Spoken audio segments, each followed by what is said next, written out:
আল্লাহ যা আদেশ করেছেন সেগুলোকে গ্রহণ করা, এটা ইবাদত। দুই, আল্লাহ যেগুলোতে বেজার হয়, অখুশি হয়, আল্লাহ যেটা হারাম করেছে সেগুলোকে আল্লাহর ভয়ে ছেড়ে দেওয়া, এটা ইবাদত। কয়েকটা উদাহরণ দিলে আপনাদের জন্য সহজ হবে। যে আল্লাহ সুবহানাহু ওয়া তাআলা বারবার কোরআনে বলছেন আকিমিস সালাহ, তোমরা নামাজ কায়েম করো, সালাত কায়েম করো। এবং কোন ব্যক্তি যদি নামাজ পড়ে এটা আল্লাহর ইবাদত হলো কি হলো না?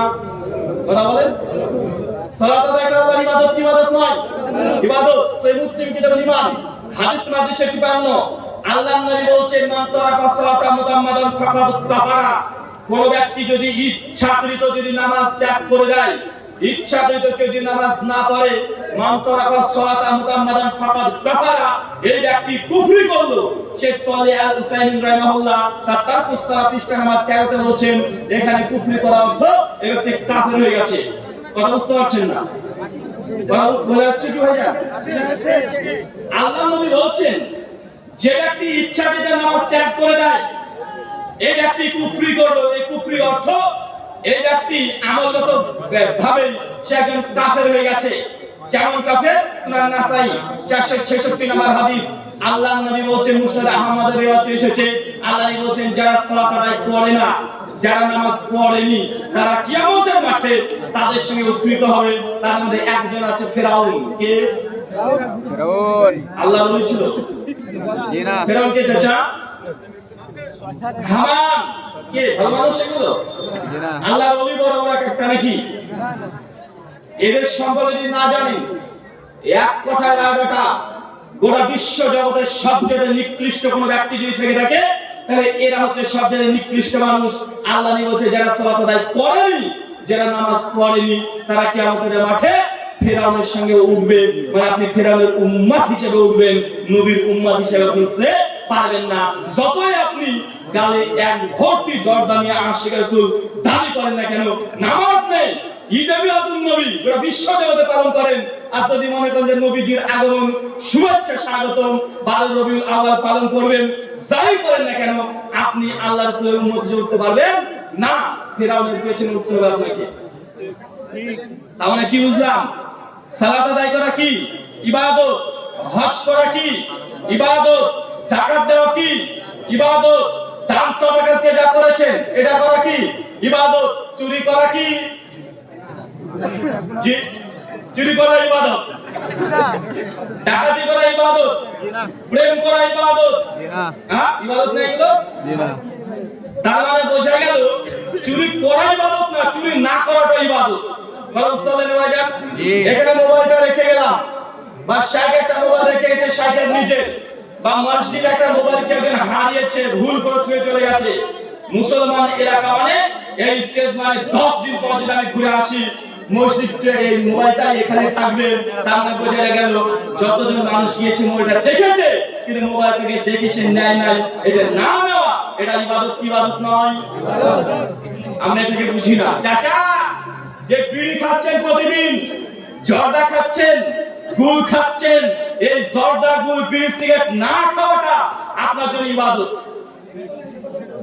কথা মানে ক্লিয়ার হচ্ছে না? বোঝা যাচ্ছে না? রাস্তাতে হাঁটছেন, অনেক মানুষের সমাগম হয়েছে, দেখছেন 500 টাকা 3টে নোট গোল হয়ে পড়ে আছে, আপনি রাস্তায় যেতে দেখছেন 500 টাকা 3টে নোট, বাপ রে বাপ। আপনি যদি মুসলমান হন ওই টাকার দিকে তাকানো বাদে পালিয়ে যেতে আপনি মানে পালাতে শুরু করবেন, এটা আপনার উচিত হচ্ছিল, কিন্তু আপনি কি করছেন? ভুল করে 500 টাকার নোট এই কিপটুপ করে তাকে যদি পকেটে পুরে নেন, এটা টাকা বললেন না, একদম খড়ি সাপ পকেটে বলেছেন। কি বলেছেন? কথা বলেন। কি বলেছেন? একদম খড়ি সাপ পকেটে থাকলে আপনি কাটতেও পারে না কাটতেও পারে, কেটে দিলে আবার ডাক্তার দেখে বেঁচে যেতেও পারেন, কিন্তু এই যে টাকা আপনি পকেটে পুরে নিয়েছেন, রাস্তায় পড়েছিল, এখন আপনার কি অবস্থা হবে? মানে টাকা পেয়েছেন মানে এই টাকাটা মালিক যে তার কাছে পৌঁছে দেওয়া, এটা আপনার জন্য এখন ওয়াজিব হয়ে গেছে। যদি না বোঝান যে নিজে ভাবনা করে নেন, নিজে হজম করে নেন, কিয়ামতের মাঠে ওই ব্যক্তি যার টাকা দিয়ে তার কাছে পড়াই পড়াই হিসাব করে আল্লাহ সুবহানাহু ওয়া তাআলা আপনার কাছ থেকে নেকি নিয়ে তার কাছে দিয়ে দিবে। কথা বোঝা গেল না?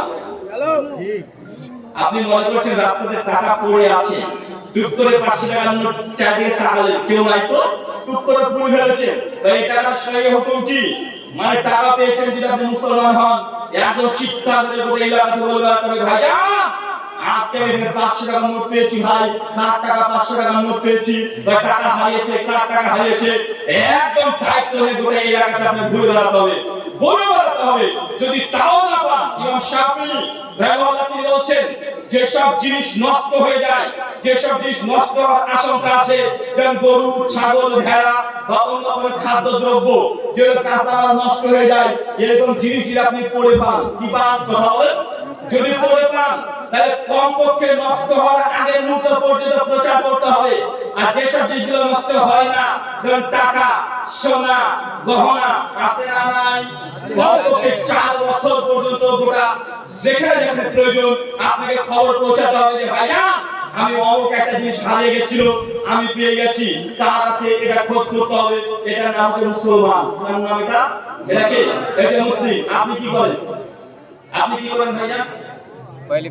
মানে কোন রকম এখানে যদি আজকে আলোচনা শুনতে এসেছেন, কারো যদি মোবাইল যদি একটু যদি পকেটে পড়ে যায়, নিয়ে আগে সুইচ অফ করে টুক করে রেখে দেবে, একটু বাড়িতে আছে না নাই? এই যে আপনি চুরি করলেন, আমি বলছি না, কিন্তু আপনি পাওয়ার পরেও, মোবাইলটা পাওয়ার পরেও যদি আজকে স্টেজে বলেন যে আমি একটা মোবাইল পেয়েছি, কার মোবাইল আপনি নিয়ে যাবেন, এই যে হাতে পাওয়ার পরেও আপনি এটাকে আত্মসাৎ করলেন না, মানে আল্লাহর প্রতি আপনার ভয় আছে, এটার নাম হচ্ছে কি? এটাও কিছু না করে ইবাদত। একটা দোকানে গিয়েছেন, দুই বন্ধু একসঙ্গে মদের বোতল, আপনি বন্ধু খাচ্ছে, আপনি বন্ধুর কাছ থেকে দৌড়তে দৌড়তে পালিয়ে আসছেন, আপনি খাবেন না, এটা ইবাদত কি? ইবাদত নয়। চাচা বিড়ি ছেড়ে দিবেন আজ থেকে, এটা ইবাদত। আমরা খুব ভালো এটা বুঝি যে নামাজ পড়া ইবাদত, রোজা করা ইবাদত, হজ করা ইবাদত, কিন্তু যে বিড়িখোর, আজকে আপনি হাদিস শুনে যাচ্ছেন সুনান ইবনে মাজাহ হাদিস নাম্বার 3384, আল্লাহর নবী আলাইহিস সালাম তিনি বলছেন কুল্লু মুস্কির খামরুন কুল্লু খামরুন হারামুন, যে সব জিনিস খেলে নেশা হয় তা সব হারাম। কি বলেন তো ভাইজান? বিড়ি খেলে নেশা হয়, জর্দা খেলে নেশা হয়, নেশা হয় না ভাইজান? কিছু জর্দাখোর হুজুর আছে না ভাইজান? আছে। জর্দাখোর হুজুররা এসে বলছে যে জর্দা খেলে নেশা হয় না, বিড়ি খেলে নেশা হয় না, অতএব এগুলো হারাম না, আছে না নাই? আছে। এরা বলছে জর্দাতে নাকি নেশা হয় না। আরে ভাইজান, জর্দাতে হুজুর তোমার তো নেশা হবে না, তুমি তো 14 বছর বয়স থেকে জর্দা খাচ্ছো, জর্দা খেয়ে খেয়ে তোমার রক্তের মধ্যে বিষাক্ত বিষ তৈরি হয়ে গেছে, জর্দাতে তোমার কি আর নেশা হবে? জর্দাতে নেশা হয় কি হয় না, তোমার ছোট্ট 7 বছর ছেলেকে একটু জর্দা খাইয়ে দাও, তখন বুঝতে পারবে। তারা বলছে যে না, আল্লাহ সুবহানাহু ওয়া তাআলা বলেছেন যেসব জিনিস খেলে নেশা হয় তা হারাম, নবী বলেছেন যেসব জিনিস খেলে নেশা হয় তা হারাম। আর সুনান ইবনে মাজাহ 3386 নম্বর হাদিস ইবনে মাসউদ থেকে বর্ণনা, ইবনে মাসউদ বলেছেন যে আল্লাহ নবী বলেছেন যেসব জিনিস বেশি খেলে নেশা হয় তার কমও হারাম, মানে বেশি খেলে যা নেশা হয় তার কমও হারাম। তার মানে এই অর্থ এটাই, যারা বলছেন আমার জর্দাতে নেশা হয় না, বিড়িতে নেশা হয় না, অনেক মদখোর মাথা আছে যারা বলে যে ভাইজান আমার এক ঢোক মদের নেশা হয় না, তার মানে কি এক ঢোক মদ খাওয়া তার জন্য জায়েজ? কথা বলেন না, জায়েজ না। কারা কারা বিড়ি খান একটু হাত তুলে দেখো, কারা কারা বিড়ি খান তারা হাত তোলে, কে কে খান? না একজন খান না? আরে সব বসে আছে। আরে ভাই কারা কারা খান একটু হাত তোলে, কেউ খায় না? আরে সর্বনাশ, জান্নাতের সত্যি কথা আমাদের ভাই, ঠিক আমরা তো হাদিসের বলেছি যে এখানে ইলমি আলোচনা হয়, ইসলামের আলোচনা হয়, চতুর্দিকে ফেরেশতারা থাকে, মানে এটা একটা জান্নাতের বাগান, সত্যি জান্নাতের বাগান, একজন বিড়ি করে নয়, আলহামদুলিল্লাহ, মাশাআল্লাহ, একজন নয়। আচ্ছা আপনাদের দিনাজপুরের বিখ্যাত জিনিস কি? বিড়ি। এখানে 6-7টা কারখানা আছে, বিড়ি বিখ্যাত আপনাদের এখানকার। কি কি উল্টা পাল্টা বলছেন তো বাবা? এক একটা জেলার এক একটা জিনিস বিখ্যাত, আছে না? আমাদের মুর্শিদাবাদের গুড় বিখ্যাত, আছে না? আপনাদের মালদার আম বিখ্যাত, দিনাজপুরে কি বিখ্যাত? ধান, মাশাআল্লাহ। আচ্ছা ধানের চাল হয়তো নাকি হাত কারা কারা খায় একটু হাত তোলেন তো। আচ্ছা আম কারা কারা খায় একটু হাত তোলেন তো। আম ম্যাঙ্গো আম সবাই খায়। তবে যারা বিড়ি কারা কারা খান বললেন তো হাত তোলেন না কেন? আম খাওয়া এটা হাত তুলছে, হাত খাওয়ার হাত তুলছে, কিন্তু বিড়ি খোর তারা হাত তুলছে না কেন? এই হাত না তোলার প্রমাণ করে বিড়ি খাবারটা হারাম। পৃথিবীতে এমন কোন হালাল খাবার নেই যে মানুষের বাচ্চা পায়খানা ঘরে খায়, ইল্লা বিড়ি, জর্দা আর গুল, খৈনি। খৈনি আছে নাকি? এই নেশাটা খুব ইন্টারেস্টিং। এটা এইভাবে বাটে নাকি? কোন হাতে বাটে ভাই? বাহাতে। বাহাতে আপনি কি করেন? বাহাতে কোন কাজ করেন? ডাইরেক্ট পেছনে হাত দিয়ে যত আছে আপনি সারাদিন 10 বার করছেন, সামনে পেছনে, মানে যত নোংরা কাজ এই হাতে আছে না নাই? এখন এই হাতে মাল ঢেলেছে, এই বুড়ো আঙ্গুল দিয়ে পেটে চলে যাচ্ছে, মানে সারাদিন যত ঘষে ঘষে কিনা লেগেছে, চুন দিয়ে আর ওই খৈনি দিয়ে টোলে টোলে টোলে টোলে গোটা নোংরা যা আছে সব জ্বর কি যেন নামটা খৈনির মধ্যে ঢুকেছে।